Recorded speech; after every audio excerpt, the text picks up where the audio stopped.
Hi everyone, this is Arkady Frekhtman, and today I want to show you a case analysis of a lawsuit I just settled. And how did we do it? Let's get into it. Basically, this is a case where a plaintiff, a client, he was a gentleman, he got into a car crash. And the reason he got into the car crash was because he was driving in Nassau County on Peninsula Boulevard, and a lady was following a bus. So the bus makes a left turn. The bus has time to make the left turn safely in front of our client's car. But then the lady driving this car is just following this bus without looking, and she makes a left turn, and she makes a left turn directly in front of our client, causing our client to hit her. And that's a violation of the vehicle and traffic law. You can't turn left in front of a car going straight. So we settled the case, we settled it for the policy limits, but originally, and for the longest time, the insurance company did not want to pay. In fact, there were two different policies. There was a policy from a rental company, because it was a rental car that this lady was driving, the defendant. So they tendered, it was only $25,000 from the rental company. But then she also had her personal insurance, and her personal insurance was $100,000. And that company, for her personal insurance, did not want to pay. First they said, you have no case, we're going to pay you like $10,000. Then they said, okay, $25,000. So we had a trial date of November 18th, 2024, and we were preparing for this trial date. And everybody in my office was like all nervous, and they were saying, look, there's this issue with this deposition, and there's this issue with this doctor, because it's been many years and some of the doctors aren't around, and how are we going to do this trial? And it's going to be so expensive, because, call one doctor, you're going to have to pay $10,000 for this doctor, and it's only $100,000 policy. Why are they being so unfair? So I said, let me handle it. Let me step in. Let me help you. So this is what I did. I sent a letter to this insurance company, and I said, look, here's a clear and unequivocal settlement opportunity, and you have until November 15th. I sent it on October 15th. You have until November 15th at 5 p.m. Eastern Standard Time. I sent it to the adjuster, I sent it to the defense lawyer, I sent it to all parties in interest, and I said all insurance company decision makers and all money decision makers. And this is what I put in the letter. I basically said, please accept this as a one-time sensitive opportunity for $100,000, which is your policy limit. And if you don't do it, that's fine, but then we're gonna go to trial, and let me explain to you everything, right? So first I started with liability, and I said, look, my client, he was driving straight, he was in the right lane, and your policyholder, she made a left turn in front of him, and she admitted she did not see the traffic light or oncoming traffic because, before she started her turn, which is a violation of the vehicle and traffic law, 1141. And she alleged she was following a city bus that was also turning left. But you can't close your eyes and just follow a bus. You have to see what there is to be seen, obviously. And when you turn, you have to make sure there are no vehicles in the intersection or so close to the intersection that they could be an immediate hazard. And she didn't do that. So she violated the law right there. And there was a lot of damage. In fact, her car had $17,000 of property damage. So I said, look, if we have photos that show this car and the crash was bad enough to crush metal all over this car for $17,083. Imagine what it did to my client's back. And so that was liability, very clear. Then I went into damages and I said, look, my client had serious life-changing injuries. He had epidural injections, trigger point injections. He needed a percutaneous discectomy, or actually it was a full-blown discectomy surgery to his lower back. And I said he treated from when the crash happened back in 2016 all the way to July of 2018 when he had to have the surgery.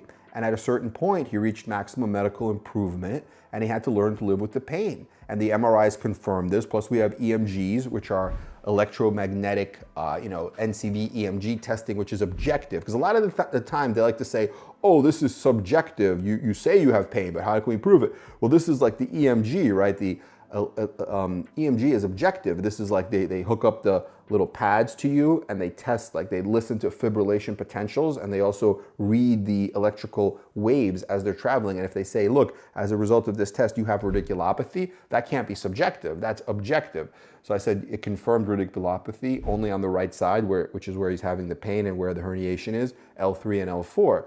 So then he had these epidural steroid injections, he had sacroiliac joint injection under fluoroscopic guidance, and then on July 9th of 2018, a surgeon performed a full-blown discectomy, and I even read the operative report and said, look, and because one of the things when the adjuster was speaking with other lawyers from my office, she was saying, oh, the reason we're not going to pay 100 is because this wasn't a full-blown discectomy, this was a percutaneous discectomy, and we don't consider that surgery.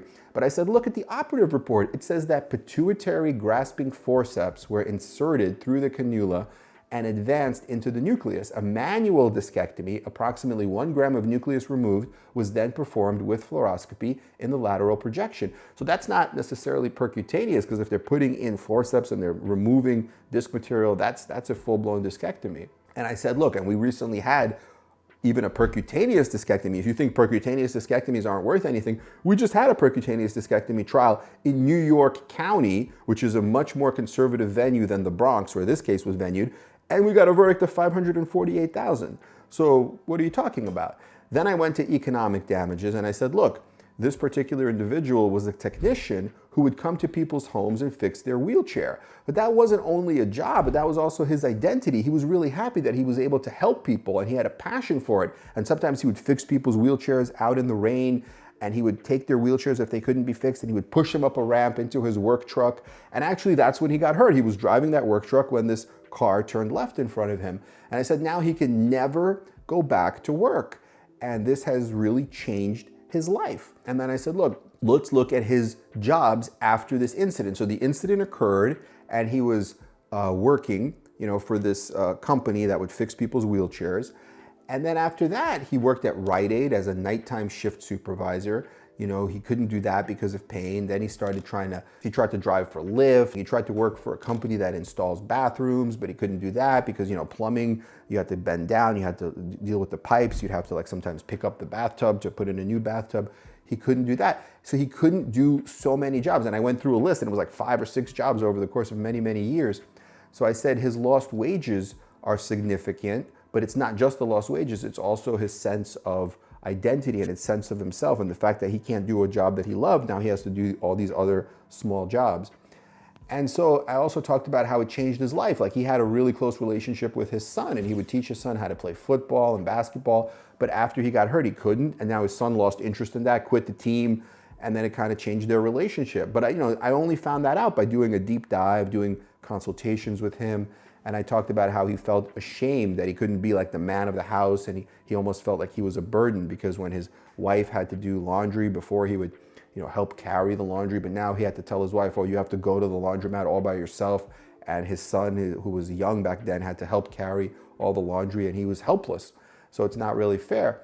So basically, I had other examples about sports and about even like intimate relations, but to cut to the chase, what I basically said was, I said, look at all the damages and look at your policy. Your policy is $100,000. Now look, he's entitled to recover pain and suffering. So let's look at past pain and suffering from November 16th, 2016, when this happened, up until trial, which is going to be November of 2024, and what's fair for that? And I said, a fair number for that could be $200,000, let's say, because he's got all these injuries and he's got all this, all this, and then future pain and suffering for approximately 38 years based on his age, according to the pattern jury instruction.